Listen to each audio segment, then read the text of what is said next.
Sean talks a lot about guys when they gain confidence, being able to kind of parlay that into future success. With RJ scoring 3 touchdowns, how much do you think that can kind of help him this year? Yeah, I think anytime you have success, it's a positive thing. Helps you gain confidence. Confidence is, for most people, comes from demonstrated ability, and he's obviously done that. And it's good to get those touchdowns under his belt, but he's been playing well all year, and hopefully this just propels him to keep going. Him and JK kind of do different things, but to have that combination, how helpful is that as you're calling?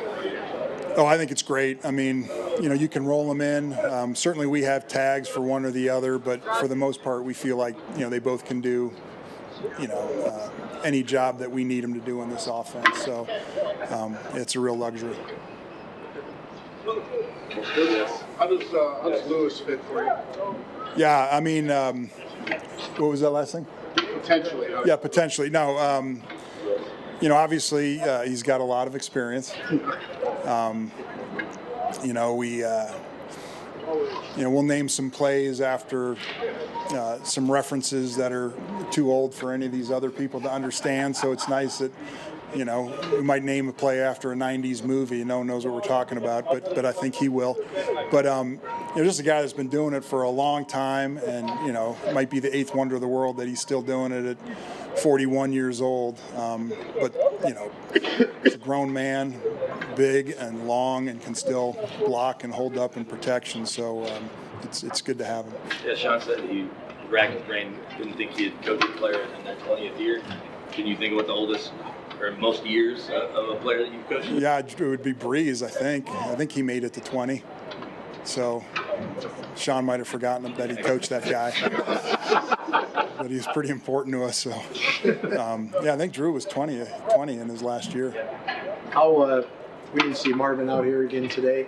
If you would have to go without him, will it cause a lot of reshuffling or plug in a couple guys? I think we're still working through it if he can't go.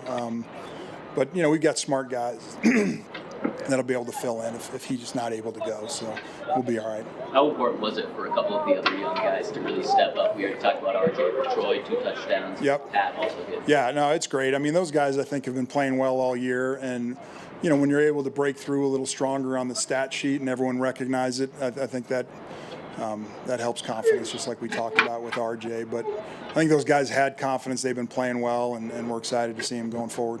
Do you see the traits that D'Amico had as a player that translate to how that defense plays for them?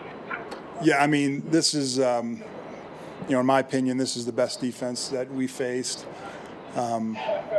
It's not a very complex scheme, but it's a good scheme. It's a scheme that the players know. It's a fast defense, and it allows them to play really fast. It's going to be a big challenge. So they're aggressive. They run fast. They hit hard. They're a group with really good instincts. You see them. There's a play, maybe a screen or something that's really setting up well, and you think, oh, this is going to be a big play for the offense, and they just rally and feel it a little quicker maybe than other defenses and shut it down. So it's a challenge this week for sure.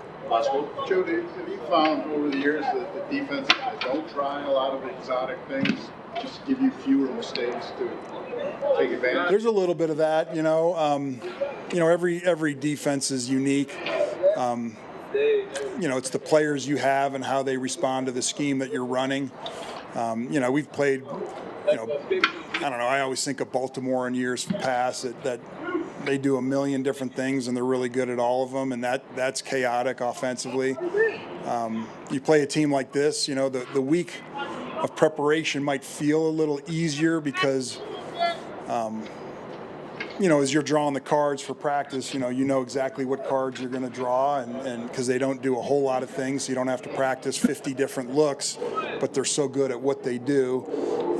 They call a defense, and they know exactly where their weaknesses are and how to compensate for those weaknesses. They know how you're going to attack them, and so the players recognize those plays quickly and respond to them and limit, whatever production you think you're going to get out of the play. So it's I think it comes down to the scheme fitting the players, and that's one thing that they're doing extremely well in Houston. Looks like you might not have Pat this weekend. Mm-hmm. How difficult is that going to be? Well, Pat's a great player, obviously, Mike. You're never as good, as you could be, without your best players. So, but that being said, I'm confident in our group. It's a hand-picked roster, and every year you kind of talk about next man up. So here's a chance for a young guy to kind of play and make a name for himself. Sean mentioned yesterday that you said Abrams Green might have the best hands on the team, and even best court. You said you give the coach on that. Yeah. But I guess when you have a defensive player that came from the offensive side, do those ball skill traits really jump out? Absolutely. This kid's played well in the past for us. In a reserve role. His physical traits are, they are, NFL-like. So I have no worries with him playing. We have a good plan to kind of, pull Pat's weight with multiple guys. It won't just be one guy. It's going to be all of us. It's me calling it clean. It's our D-line providing pass rush for our young DBs. And it's our young DBs just doing it right and playing to the system. It can't be a drop-off when you lose only one player. As great as Pat is, we get that. But, we got a game to go win. And I expect us to play well. And the guys who are playing in place of Pat, I expect them to play well. That's why they're here. When you have a week to prepare versus Tech is out involved, and you got to adjust on the fly. Yeah. How much more comfortable are you playing than guys who are in that play? That makes a big difference. Obviously Pat was down at halftime, so I had 5 minutes to kind of fix things around Pat not being out there. But it spoke to our young guys being ready to go, and having a system that fits all the players, not just Pat. And obviously, when Pat's playing, you're doing certain things for Pat that you won't do for any other player in the league. So having a system to adjust quickly and to allow those guys to play, with freedom and to make plays was key there. With Stroud, how do you attack a guy to get it out quick? Yeah. Last week, Yeah. Well, I think with some young quarterbacks, the misomen is, you blitz young quarterbacks and you can harass them, but sometimes you can clean it up for them. If you're just bringing 5 and it's single high and it's press or it's soft off coverage, he just takes his best matchup.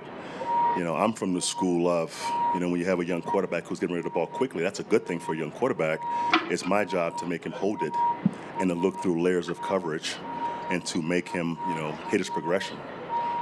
With our pass rush, that's always a good thing, because we can rush 4 and get home, but to have enough looks to make him hold it is key. He is playing well, and he's played well, and he's super talented. Even with the pressure last week that San Fran was bringing, he was looking at a gun barrel. And he made 4 or 5 throws that were big-time throws. The receiving core is underrated in my opinion. They got 4 or 5 guys who can all play, and that's sometimes dangerous. Nico didn't play last week, and it was their highest output in the pass game. So that spoke to those young guys from Iowa State, all 3 of them, playing good football, and the tight end, and Marks at halfback. So they've got good weapons around this quarterback, and it showed last week without Nico. Vance, with Dre obviously missing last week, as you get him back in the fold, how much of it for him is physical, and how much of it is just all of the communication between he and Alex? I think both are on par right now. Dre played well, in the game he played. I think he played 20 snaps and had about 6 tackles, so that's what Dre does. Mentally he's been awesome. He's been locked in, he's been studying. Even when he wasn't practicing, he's taking the walkthrough reps. He's taking every walkthrough rep, so mentally he's fine. Physically, obviously, he needs more reps to kind of get his football there. He was a little tired week 1, but it's good having him back. Again, having your best players back is always a good thing, and he's back on his schedule to kind of just keep moving forward and playing good football, and keep practicing and keep growing as a player, and to have a chance to play back-to-back weeks is going to be key for Dre. And that's the goal. There's only half of it, so we'll see how it plays out. But what's to say that you can take the defensive player of the year off the field and not really miss it? Yeah. Well, it speaks to the players, our players and our coaches and our system, and obviously when we game plan, it goes through Pat because it makes it easy, right? You can be aggressive and you can play certain coverages with Pat that you can't play with other guys, but we do have a system that fits all players, and it's it's always players first and system second. So, we can adjust quickly. That's part of being an NFL coach, adjusting quickly to your personnel and moving forward. So not having Pat's going to be huge for us, but I expect no drop-off. Standard doesn't change. How complicated is it when you're putting together a game plan against Houston, but you're not sure if Nico's going to play or not sure if Christian's going to play? Dalton Schultz now banged up. Yeah. What's that well, we don't on film on these young guys? We don't care about that. I think I think it's tough on them watching the tape, for the last 4 or 5 weeks and watching Pat out there versus not having Pat. Right? I think it's more pressure on those guys to kind of figure out, who's going to play there and who's playing where and, what are you doing without Pat? Versus for me, I don't care. I have a plan for the tight end, for Nico, if he plays or not. Again, it's system and it fits all the players, Houston's and ours. Guys, how we doing? Good. I would be remiss if I didn't start off by saying big congratulations to Will Lutz on being named the AFC Special Teams Player of the Month. You guys know I obviously know Will for a long time now, and I know how hard he works. I know how much effort he puts in and how important this is to him. So to see a guy get recognized like Will, that's a great thing. So congratulations to Will, well deserved. Really, really happy for him. Big challenge for us this week with the team we're playing. I think they have a really, really good core group. It's a really good challenge for us. I think they're well coached.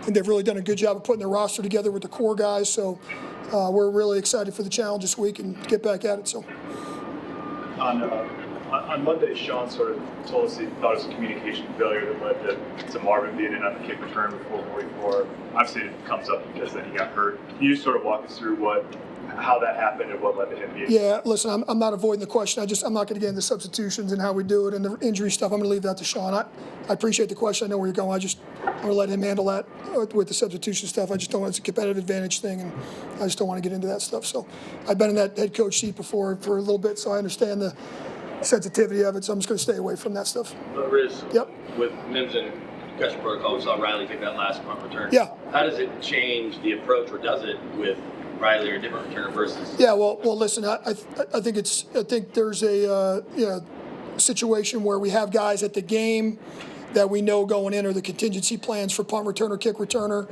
There's guys on the roster that aren't active for particular games that that have returner value, and so that's kind of evaluated. But we go into every game with, hey, these are the guys. We have you guys have seen guys. How many guys we work here weekly. I think that's probably the good news part of it is we have a number of guys that can do it. So with Will, obviously, just yep. the consistency there, didn't miss a kick in the mud, and then he made some big ones too. How have you seen him sort of, and maybe that unit as a whole, the operation sort of handle pressure so far this year? Yeah, listen, I'll say this: Will, missed a kick early in the year. We all know that it was well covered, and for as long as I've known Will, he seems to get even more. He's locked in all the time, but he almost seems to have this hyper focus after a miss. I mean, he was really pissed off, felt like he let the team down, and so, like I said back then, I knew that he was going to bounce back and kind of just treat every kick individual, and that's what he does. I think for as long as I've known Will, he's really matured in that regard. And so, as far as the operation goes, obviously it's a three-man show. I think that probably a lot of time flies under the radar.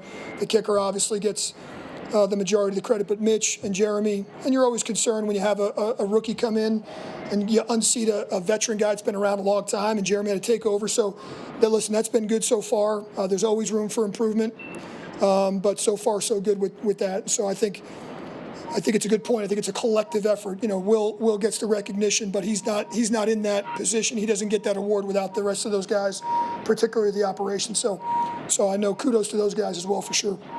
Coach, Will had a couple kicks that landed right at the goal line. Yeah. For the touchback, and the one that the guy caught and then kind of stepped back into the end zone. Just at the 35 there, is that where? Yeah, it's a really, really good point. So we had two ones that were right there at the goal line. One he let go. And, I got a lot of questions about that one during the week. A lot of fans still don't know if that ball hits any part of the green. Doesn't matter if it hits the goal line. The front tip hits the goal line. If the back edge of the ball hits the green, it counts as the landing zone. So that's why the one came out to the 20. The one where he went to the corner for the ball was super close. The official felt like he didn't have a foot in the field of play. It was one that we looked at, considered challenging it. I know Replay Assist was, looking at it. We were talking to the officials. That's one of those where if the returner had 1 foot over the goal line and it touched the ball, that one would have went to the 22. The official just felt like he didn't have it. We didn't have a clear view, but we had considered challenging that because obviously the 15-yard difference is a big deal. So those kicks right near the goal line, I think we talked about that topic last week. That's a big deal. I thought Will had a great game last week with that. Do you think the more that, like, obviously this year it seems like teams are more looking to hit it right at the goal line, more reps, is that just he's getting more comfortable with that swing, kind of how hard he needs to hit it, how high? I think Mike asked that question last week. It's very simple. Every week I think we look around the league and then there's some teams that the week before hit knuckleballs every game, or every rep rather. Then the next week they're hitting all deep balls. So I think teams are changing it up. I think a lot has to do with who you're playing returner-wise, the player, the guy back there with the ball, the scheme. We've done a couple different things with Will, and he continues to evolve, continues to work on some different things. So, but I think the most consistent kick, as I mentioned last week, through our study through 8 weeks, has been that one right to the goal line. If you can place it, now again, if it's right, middle, left, that's going to be more of a scheme thing. But that ball right to the goal line, where the returner has a little bit of indecision, is the one that's causing teams maybe some angst or some problems. Yeah. Chris, we know how to swung with golf in a mile high versus. But what kind of challenges if you've got 8 or 9 home games and a kicker's trying to get dialed in for certain distances, and knowing that it's just going to be different here than when you go to Houston or New Orleans or Detroit? Well, the best example I can give is probably our opponents. And you talk, a lot of times, even in the preseason, talking to the kickers after the games, you look at our last 2 games. The Giants hit a touchback that they didn't want to hit. Dallas hit a touchback that they didn't want to hit. It is.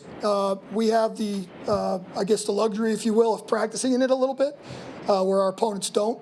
But listen, there's something to be said in our stadium. The ball definitely takes off. You got to take a little bit off of it. Sometimes it flies on you. I'd be lying to you if I told you that every touchback we hit this year was on purpose. It hasn't been. There's been balls that we wanted to put in play that Will just got a little bit too much of. But our opponents had the same issues in our stadium, and so there's definitely pros and cons there. But it's a thing. It's definitely a thing, and it's something that we yesterday we worked our kickoff period, and Will was really working on. So it's something he works on weekly.